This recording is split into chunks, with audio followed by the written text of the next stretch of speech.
ബി.ജെ.പിയിൽ നിന്നും മറുകണ്ഠം ചാടി കോൺഗ്രസിലെത്തിയ ഒരു വ്യക്തിയാണ് സന്ദീപ് വാര്യർ എന്ന് പറയുന്നത്.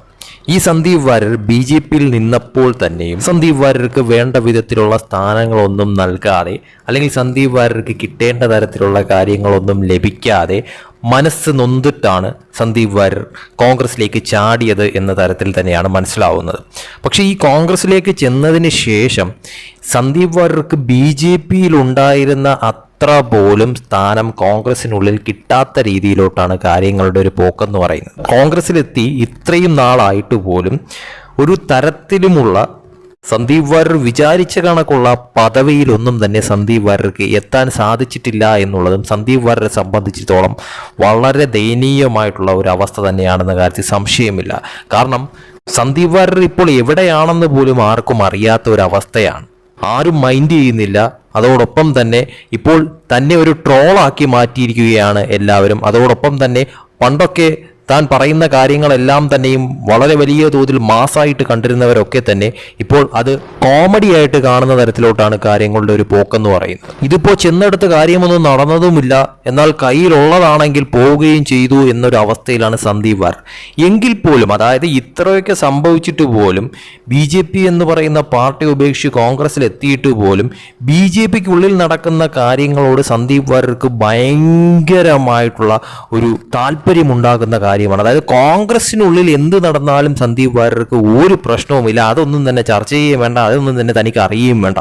പക്ഷേ ബി.ജെ.പിക്കുള്ളിൽ എന്തെങ്കിലും നടന്നാലോ, എന്തെങ്കിലും സംഭവിച്ചാലോ, അല്ലെങ്കിൽ എന്തെങ്കിലും നടക്കാൻ പോകുന്നെങ്കിലോ അത് സന്ദീപ് വാര്യർക്ക് വളരെയധികം വെമ്പലുണ്ടാക്കുന്ന ഒരു കാര്യമായി മാറിയിരിക്കുകയാണ്. അതായത് എന്ത് കാര്യമുണ്ടെങ്കിലും ബി.ജെ.പി എന്ന് പറയുന്ന പാർട്ടിയെക്കുറിച്ച് സന്ദീപ് വാര്യർ ഫേസ്ബുക്കിൽ പോസ്റ്റ് ഇട്ടിരിക്കും എന്നുള്ളത് ഉറപ്പായിട്ടുള്ളൊരു കാര്യം തന്നെയാണ്. അതിനിപ്പോൾ എന്ത് ചെറിയ കാര്യമായാൽ പോലും ബി.ജെ.പി എന്ന് പറയുന്ന പാർട്ടിക്ക് വേണ്ടിയിട്ട് സന്ദീപ് വാര്യർ തൻ്റെ ഫേസ്ബുക്കിൽ അത് പോസ്റ്റ് ചെയ്തിരിക്കും എന്നുള്ളത് സന്ദീപ് വാര്യർ ഫേസ്ബുക്ക് പേജ് എടുത്ത് നോക്കുമ്പോൾ തന്നെ മനസ്സിലാവുന്ന ഒരു കാര്യം തന്നെയാണ്. അതായത് ബി.ജെ.പി വിട്ട് കോൺഗ്രസിലേക്ക് പോയ സന്ദീപ് വാര്യർക്ക് കോൺഗ്രസിനെ കുറിച്ചൊന്നും പറയാനില്ല, ബി.ജെ.പിയെ കുറിച്ച് തന്നെയാണ് ഇപ്പോഴും സന്ദീപ് വാര്യർക്ക് പറയാനുള്ള കാര്യങ്ങളെന്ന് പറയുന്നത്. അതിനർത്ഥമെന്ന് പറഞ്ഞാൽ സന്ദീപ് വാര്യരെ ആരെങ്കിലുമൊക്കെ മൈൻഡ് ചെയ്യണമെങ്കിൽ ബി.ജെ.പിയെ കുറിച്ച് എന്തെങ്കിലും പറയണം. അതല്ലെങ്കിൽ തന്നെ ആരും തന്നെ മൈൻഡ് ചെയ്യത്തുമില്ല. താൻ ഇങ്ങനെ ഒരാൾ കോൺഗ്രസിൽ ഉണ്ട് എന്നുള്ളത് പോലും ആരും അറിയാത്തൊരവസ്ഥയിലോട്ട് കാര്യങ്ങൾ മാറിയിരിക്കുന്നു.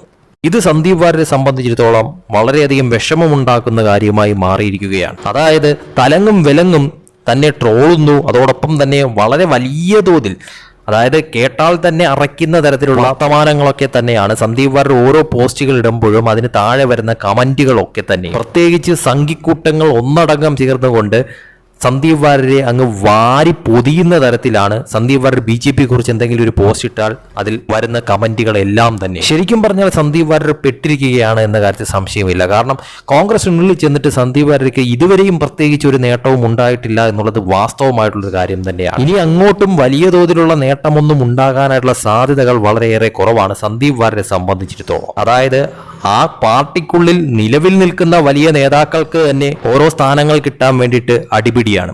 അതിനിടയിൽ കൂടി ഇപ്പോൾ വന്നു കയറിയ സന്ദീപ് വാര്യർക്ക് ആരെന്ത് സ്ഥാനം കൊടുക്കാനാണ്? ആർക്കും വേണ്ടാത്ത എന്തിനോ ഒരു സ്ഥാനം കൊടുത്ത് സന്ദീപ് വാര്യരെ ഒരു മൂലക്കിരുത്തി എന്ന് തന്നെ വേണം പറയാനായിട്ട്.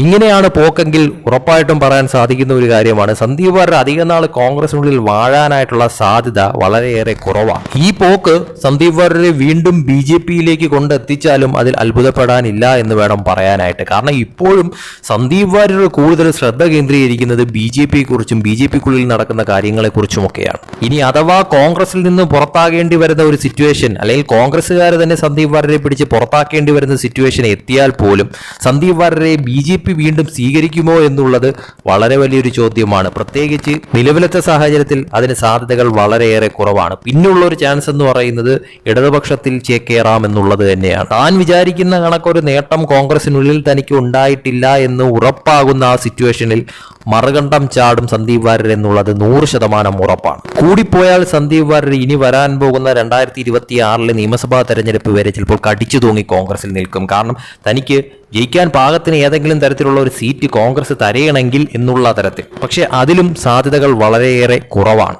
ഇനി അത് നടന്നില്ല എന്നുണ്ടെങ്കിൽ ഉറപ്പായിട്ടും സന്ദീപ് വാര്യർ മറുകണ്ഠം ചാടുമെന്നുള്ളത് ഉറപ്പാണ്. കാരണം കോൺഗ്രസിന് തന്നെ വേണ്ട എന്നുള്ള അവസ്ഥയിലോട്ട് കാര്യങ്ങൾ എത്തും. പിന്നും കടിച്ചു തൂങ്ങി നിന്നിട്ട് യാതൊരുവിധ പ്രയോജനവുമില്ല എന്ന് സന്ദീപ് വാര്യർക്ക് തന്നെ ബോധ്യമാവുന്ന ഒരു സിറ്റുവേഷൻ ആവും അത്. പക്ഷെ ആ ഘട്ടത്തിൽ സന്ദീപ് വാര്യർ പെട്ടുപോകുമെന്ന കാര്യത്തിൽ യാതൊരു സംശയവുമില്ല. അവസാനം ഇടതുപക്ഷവുമില്ല, വലതുപക്ഷവുമില്ല, BJPയും ഇല്ല എന്നുള്ള തരത്തിൽ സന്ദീപ് വാര്യർ ഒരു വല്ലാത്ത ദയനീയ അവസ്ഥയിലോട്ട് എത്തുന്ന തരത്തിലോട്ട് വരെ കാര്യങ്ങൾ മാറിയേക്കാം.